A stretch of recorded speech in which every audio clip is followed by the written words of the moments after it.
ko fie mao ai whainga Māori e koe ni ke wahe o whakamaoni I he lea whakatonga. O ko honga ia ko uhi koe whainga Māori e nā ku mao ke o ngā whawhaiwhekau I Tonga. I he taimi nā ko ngā whawhaiwhekau ai, nei lava ke o whakatupulaki I he kutui ki he siasio sisu kalaisi o I Kaumaoniani he ngahi aho ki Moini, pehe whoki ki he eki ko sisu kalaisi. O ko ilo whapapau, ko sisu kalaisi koe alo I o tua, pea ko hono siasi e ni. Ko ne ui hakau whaiwhekau toko lahi ki Tonga, mo e ngahi whanua kehe whunga mamani he ngahi aho ni, ke nā malanga ki ne o ngongolelei. Pau kuia e kakato I o ngongolelei o sisu kalaisi, I he mamani, I he aho ni, I he siasi o sisu kalaisi. O ko whakamooni, o koe ha o tua mo ui. Koe tauta mai he wani ofa ia. Koe ne whanawa ki tautoro. Pea, o ne whakaha I ne ofa kia te ki tautoro, a ki ne omi kia te ki tautoro I o ngongolelei.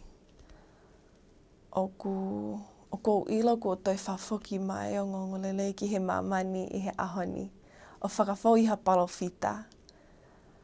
Koe palofita koe ni ko sio sepa samita.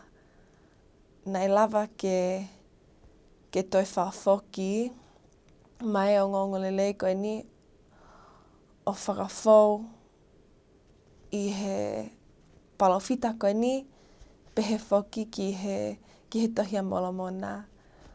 O ko ilo mo oni e tohia molomona.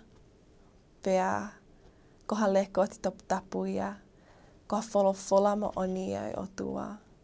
Pea hangi koe tohi tapu. O ne omi kia te ao ha whakahinohino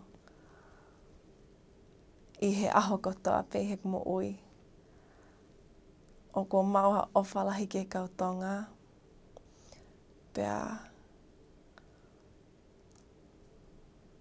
o ko lotua ai kakai koe ni. Whakatawange e lava ke sio e hataha ki he whakamooni koe ni. O ngo e laumari e maaniani. O ko ilo ko e laumari e maaniani ko ha toko taha I he tolu I o tua. Pea o lava he laumari e koe ni o wei ki tautoro. Ke tau ilo I mo oni o ngahi mea kotoa pe.